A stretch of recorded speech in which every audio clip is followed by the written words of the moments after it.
Before we start, please take a moment to give this video a like, subscribe to Blast World Mysteries, and hit the bell so you'll never miss these great stories. Italian warrior prince grave found rich in artifacts. In Corinaldo, in the central Italian province of Ancona, the tomb of a Picenian warrior prince from the 7th century BC was discovered in July of 2018 with an amazing haul of artifacts. According to the research paper at Cambridge.org, the grave was found when a new sports arena in the Nivola River Valley was at the planning stage. Superintendents of Archaeologia Marche and the municipality of Corinaldo allowed Archeonivola, a project of the University of Bologna, to perform a non-invasive aerial survey, geophysical work, and then conduct an archaeological excavation before construction started. After finding the grave, the team used landscape mapping technologies and non-destructive field techniques to reconstruct the Nivola River Valley.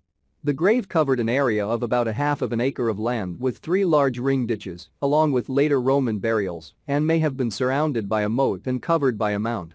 The center of the ring was excavated, and an iron-wheeled war chariot, a bronze helmet, bronze vessels, a large cache of weapons and iron skewers along with other treasures were recovered. The chariot is remarkable because iron was not readily available at the time. An olla, a large ceramic jar imported from ancient Donia, now northern Apulia in the south of Italy, was also found, indicating the grave owner was a wealthy, powerful man among his peers. It also speaks of the trade that existed with the Apulian region in the boot heel of Italy on the coast of the Adriatic Sea. Unfortunately, the grave owner is no longer present, with some researchers believing that he was buried so close to the surface that his remains have been scattered over the field over hundreds of years of plowing. Some fragments of bone found in the pit will be DNA tested to find out if the deceased was male or female.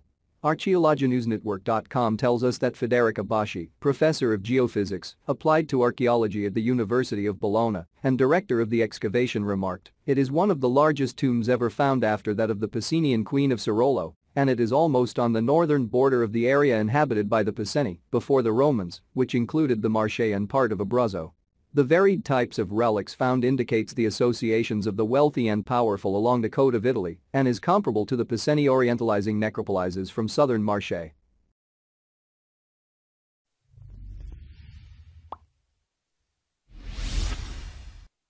An amateur diver accidentally made an unprecedented discovery by unearthing a 7,000-year-old Native American burial site off the coast of Florida. The fossil hunter said he was looking for shark teeth when he came across an ancient jawbone while swimming near Manasota Key in the Gulf of Mexico in 2016.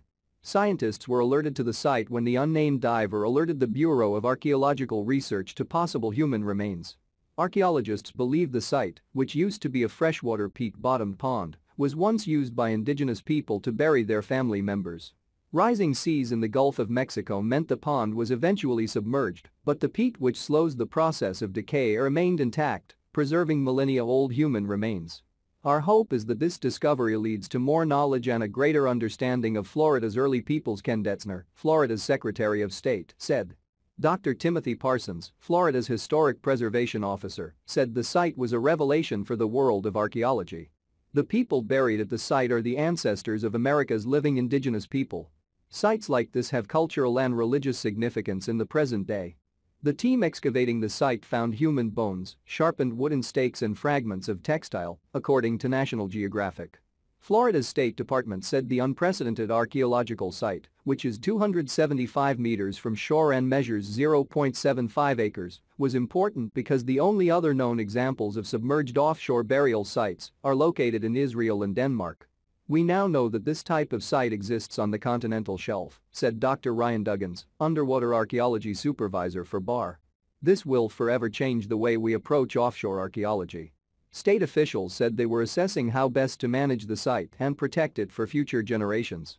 Divers, a statement warned, are prohibited by law from disturbing the site, and police are frequently patrolling looking for any suspicious activity. As important as the site is archaeologically, it is crucial that the site and the people buried there are treated with the utmost sensitivity and respect, Dr. Parsons said.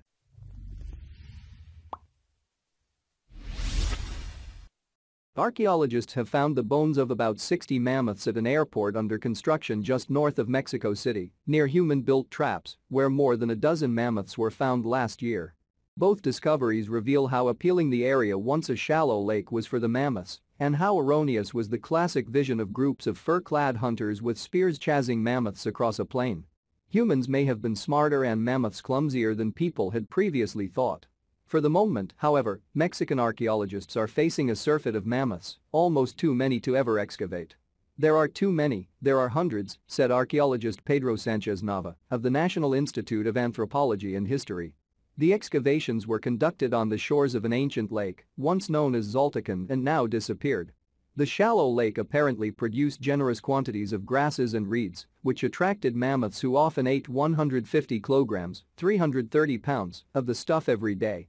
It was like paradise for them, Sanchez Nava said.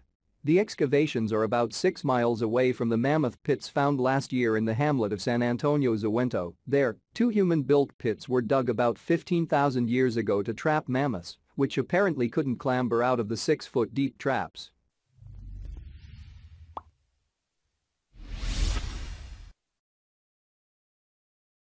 Archaeologists have uncovered the 14th-century castle Oud Haarlem near of the Dutch town of Heemskerk. A lost castle destroyed after an extraordinary massacre has been uncovered by stunned archaeologists. The remarkable find was made in a field outside the Dutch town of Heemskerk in what's been called a titanic moment. The site, known as Castle Oud Haarlem, stood for only 100 years before its destruction in 1351 and was the site of a grisly bloodbath. When enemies invaded the castle's master fled, leaving behind staff to face a massacre. After it was destroyed, the set of ruins enshrouded with a dark history went undisturbed for hundreds of years until now. Archaeologists found the building's remains close to the site of a smaller castle that was unearthed back in the 1960s. Back then, archaeologists could see that the smaller castle occupied just one corner of a large square, marked out by ramparts and moats. When they searched the rest of the square, however, they found nothing, and the empty space has remained a mystery ever since. But now, using modern technology, a team of archaeologists has found a second, larger castle within the ramparts. "We couldn't believe our luck when discovering this castle," said team member Nancy de Jong Lamberts. "One of our team described it as a titanic moment, that moment when you saw the first glimpse of the Titanic as it appeared out of the dark. It was a quite similar feeling when we first saw the footprint of the castle emerging on the screen." Mrs. de Jong said Castle Oud Haarlem was like a time capsule because the fortress stood for only 100 years before its destruction in 1351 during the Hook and Cod Wars. "The battles were fought over the title of Count of Holland," she said. "When the enemy approached, the owner of the castle fled, leaving behind his loyal staff waiting for his return. They faced the enemy and an extraordinary massacre. Stories say that there are mass graves present on the site and that the doomed souls of those who died there were the reason that the castle site was never redeveloped. Right after the destruction of the castle, they cleared most of the remains. What was left was a hilly meadowland for the past 600 years. The outline of the castle was revealed using a combination of magnetometry and electromagnetic induction, EMI. These techniques can be done without excavating, with the former revealing metal objects, while the latter reveals buried ruins by running an electric current through the earth to measure resistance. Archaeologists suspect that the two castles would have functioned as one complex. This means the ruins found in the 1960s were the inner castle where the lord and his family would have lived, while the newly found ruins are the outer castle, a buffer castle where there would have been stables, craftsmen and servants.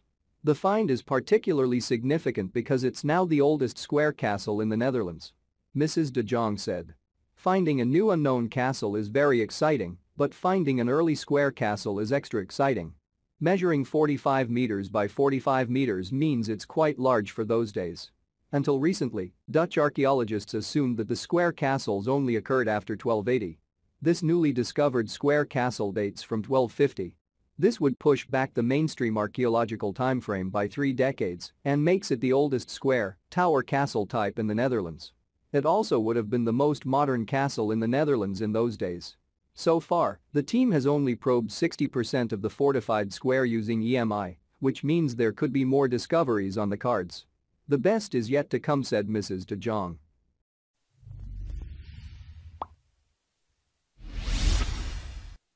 The remains of a 1,200-year-old temple have been discovered in Norway, a rare relic of the Viking religion built a few centuries before Christianity became dominant there. Archaeologists say the large wooden building about 45 feet long, 26 feet wide, and up to 40 feet high is thought to date from the end of the 8th century and was used for worship and sacrifices to gods during the midsummer and midwinter solstices. Old Norse culture was famous and feared by some a century later after bands of Norse sailors and warriors known as the Vikings started trading, raiding and colonizing throughout Europe and into Iceland, Greenland and Canada. This is the first Old Norse temple found in the country, said archaeologist Søren Dienhoff of the University Museum of Bergen. This is the first time we've found one of these very special, very beautiful buildings, Dienhoff told Live Science. We know them from Sweden and we know them from Denmark. This shows that they also existed in Norway. The Norse began building these large god houses, as they're called, in the 6th century.